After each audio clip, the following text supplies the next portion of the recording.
What's up, everybody? Ryan Thomas here on the Thomas Take Sports Podcast, coming to you live once again on the Thomas Take Sports Podcast YouTube channel. And I am here to talk mixed martial arts, my favorite sport outside of football and baseball and the sports that I grew up playing. Mixed martial arts is a sport that I've gravitated to, being that boxing is dead in the water. News actually breaking from the sport of boxing in the sport of boxing that Canelo Alvarez been suspended by the Nevada State Athletic Commission for 6 months due to not one, but two positive banned substance tests predating his what was supposed to be his fight with Gennady Golovkin, his rematch with Gennady Golovkin, which was going to be one of the biggest fights in boxing outside of Joshua Wilder, which is probably coming later this year. Um, I'm going to bring you the latest on the Thomas Take. Get the mugs on teespring.com. Check them out. To say the least, I am very excited I was very excited when this month started in April. Obviously, my birthday is the final day of April, so feel free to send me some birthday cards or birthday gifts, whatever you want. April 30th, I turned 26 years old.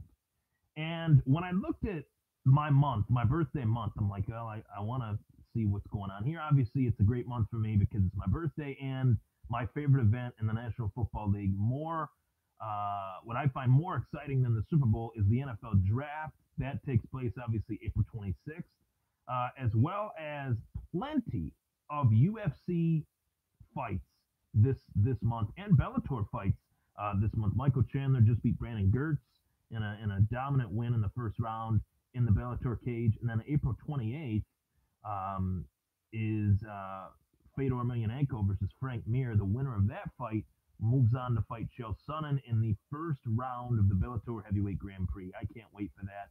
That should be fun. That's a fun fight for fans, diehard fans in the sport of MMA. So that being said, we got some really, really good fights this Saturday live on FS1 on free TV.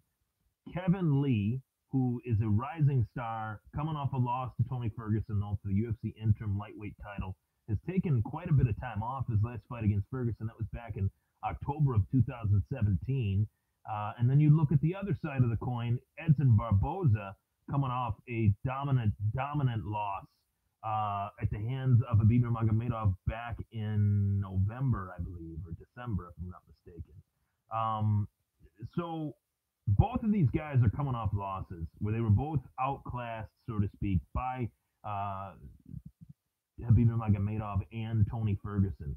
So why not have these guys fight each other to see which one can get out of the crosshairs of the loss and kind of rise above it and get back in the win column? Why not have both of these guys fight? Brilliant matchmaking in this case, because these guys are two fighters that are two completely contrasting styles. Edson Barboza, the Muay Thai specialist, the best leg kicker, if that's a term you want to throw out there, in mixed martial arts. In my opinion, there's nobody better at firing off leg kicks with the speed and the power than Edson Barboza. And we saw what Khabib Nurmagomedov did to Barboza. He took him down, pounded him to the ground, didn't give Barboza much of a chance to fire off a leg kick, because even when they were standing, he was constantly moving forward, constantly closing the distance, and Barboza was not able to get the leverage off on his leg kicks. That allowed Khabib, easily be able to get the takedown versus Barboza. I would expect, now I don't know, but I would expect Kevin Lee to implement the same strategy. I would implore him to do so, because Edson Barboza is a guy that can turn a 3-round fight into a 1-round TKO victory for himself with those leg kicks. He can turn a 5-round fight into a 1-round fight as well with those leg kicks. Dangerous leg kicks by Edson Barboza. We've seen it time and time again. Now I want to run through, and pardon me if you hear some typing here, but I wanted to run through who Edson Barboza has beat that really sticks out to me. Obviously, Kevin Lee is coming off a win. His last one was versus Michael Chiesa. That was a submission victory, which is a big one for him. But prior to his fight versus Khabib Nurmagomedov, Barboza beat Beneil Dariush with a flying knee. Gilbert Melendez, unanimous decision victory. Anthony Pettis was a unanimous decision victory. He also lost to Tony Ferguson. So Barboza's lost to both Ferguson and Khabib Nurmagomedov. He had a decision versus Paul Felder. Michael Johnson was actually able to outmaneuver him. I remember that fight very well. But Barboza's been a mainstay in the UFC lightweight division the last, I'd say, 5-6 years. Um, and I think that he obviously belongs as a top 6 or 7 ranked lightweight.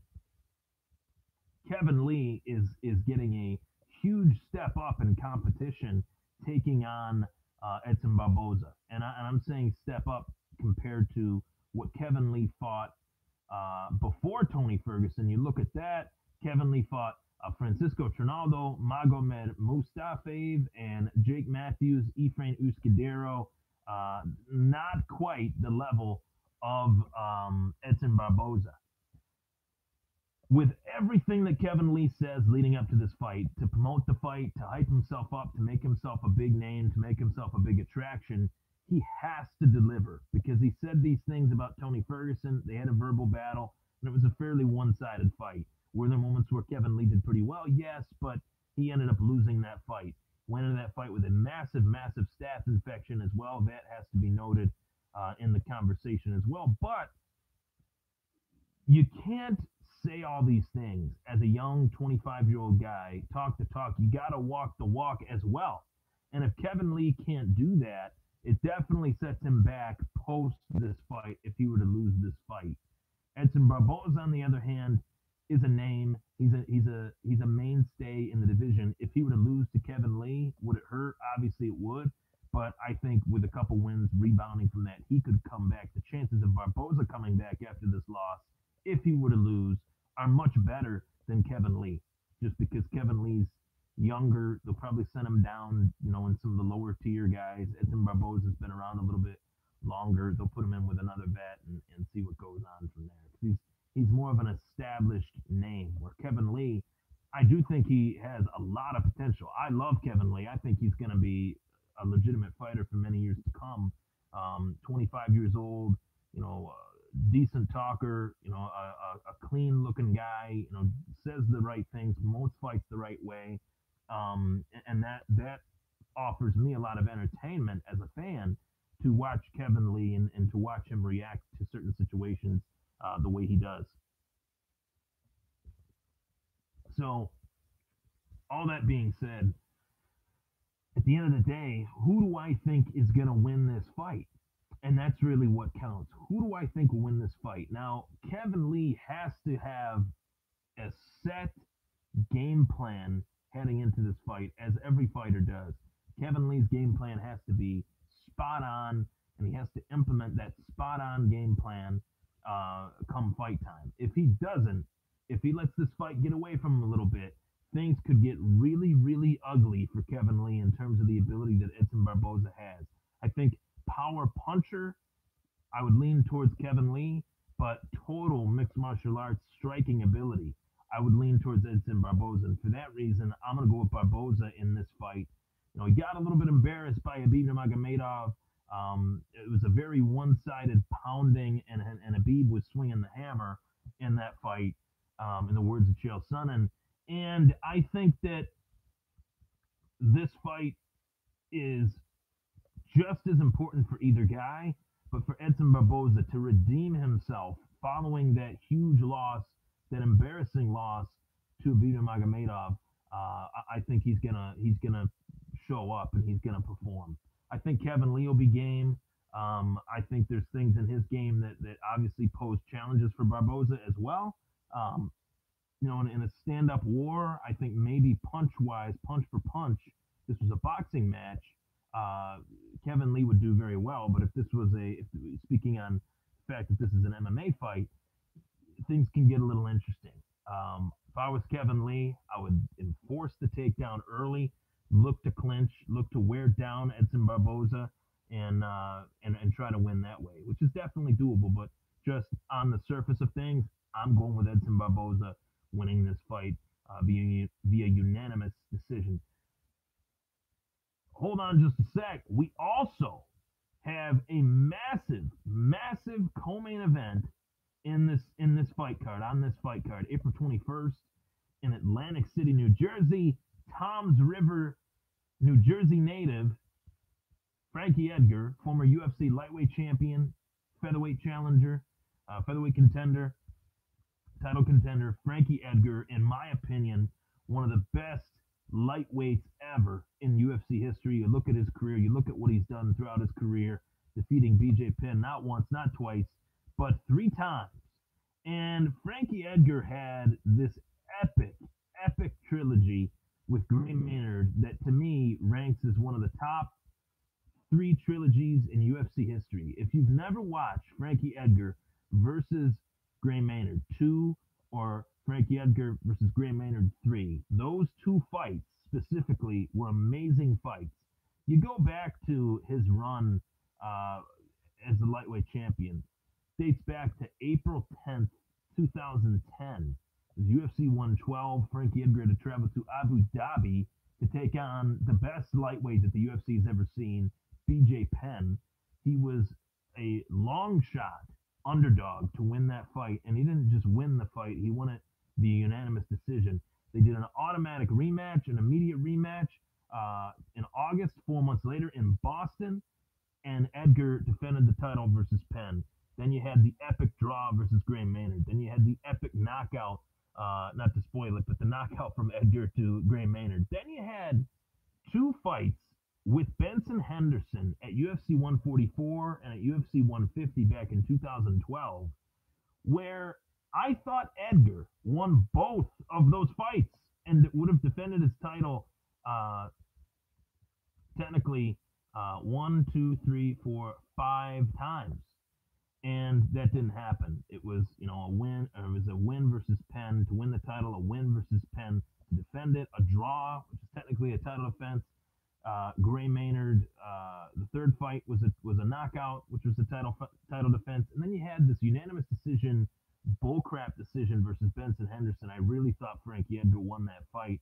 And he definitely, if he didn't win the first fight between himself and Henderson, he definitely won the second one because that was split. That was in Denver, Colorado, UFC 150. I thought he definitely won that fight. Now, Jose Aldo was a champion versus former champion fight at UFC 156. For whatever reason, Frankie Edgar just couldn't get over that Jose Aldo, whatever you want to call him, hype. Couldn't get over that. Couldn't get past him. Couldn't get past that fighter. It was just the kryptonite thorn in his side. After that loss, he fought Charles Oliveira, rattled off a win there, rattled off wins against Oliveira, then BJ Penn again, Cub Swanson, which I want to go back to that a little bit later. That was back in 2014. Uriah Faber, Chad Mendes, who he knocked out with 1 punch, fighting Jose Aldo again for the interim featherweight title. Jeremy Stevens, Yair Rodriguez. Then he was slated to fight Max Holloway. And he got injured the first time. Holloway gets injured the second time. Edgar takes a fight with Brian Ortega, which was his last fight. And it was the first time in Frankie Edgar's entire career that he was knocked out. So, coming off a knockout loss, the first knockout loss of his career, he's taking on Cub Swanson on very short notice, to be quite honest. Ortega, the fight was March 3rd. This fight is April 21st. A month and 18 days later, he's fighting again in the featherweight division. But that's Frankie Edgar, though. That's what makes Frankie Edgar so special and sets him apart from every fighter out there. He could come off a knockout loss, but if he gets an opportunity to fight in front of his home fans, his hometown fans in Atlantic City, New Jersey, he's going to take it. And he's definitely going to take it against the guy he already beat. I mean, it can't get much better than that. You're getting an opportunity to fight a guy that you've already beaten. I think that he's favored in this fight, as he should be, but Cub Swanson is no joke. He's been a mainstay at 145 pounds for the last decade. Realistically, a man that I thought should have got a title shot in the UFC on several different occasions, just never happened. Um, but what a career he's had. I mean, if you want to do like a professional record breakdown, 33 fights. He's 25-8. 6 of those 8 losses were by submission. He's been knocked out 1 time. And if you knew his fighting style, you would think, man, this guy's probably been knocked out a lot, but he's been knocked out 1 time. That knockout was to Jose Aldo with a flying knee early on in the fight, like 7 seconds in back in the WEC days. If those of you that don't remember, you can check that out on YouTube, I'm sure. Cub Swanson's a badass. Frankie Edgar's a badass. This is a fun fight, a great co-main event. I'm going Frankie Edgar. I'm pulling for him. Frankie Edgar's my guy. Everybody knows that. Everybody knows I'm a massive Frankie Edgar fan. One of the fighters that I've always wanted to have the chance to meet due to the fact that he's a monster, man. He is a Rocky Balboa, Arturo Gatti of MMA. I mean, he's able to absorb punishment like no other and dish it out. I mean, the Gray Maynard 2 fight and the Gray Maynard 3 fight were 2 of the best fights, in my opinion, in UFC history. 2 of the best fights ever. Ranking in the top. They did that top 25 countdown, and they had they had the fans vote. I don't know how both of those fights were not on it. I actually think they were. If I'm not mistaken, I think 2 was on there, but I'm not sure if 3 was on there. In fairness, they both should have been on that countdown. So I got Edson Barboza and Frankie Edgar winning both of these fights. If I'm wrong, I'm wrong. If I'm right, I look pretty damn good. Enjoy the fights this weekend, guys. I will be back, obviously, to give a recap on the fights, and I will be on to talk about what's next for the winners and losers of this Saturday's UFC Fight Night in Atlantic City, New Jersey. Take care, everybody. I'm pulling for Frankie Edgar. That's my guy. I'm a little biased in picking him because I'm a fanboy of his, but I think he's got what it takes. He beat Cub Swanson once. We'll see if he can do it again. Take care, everybody.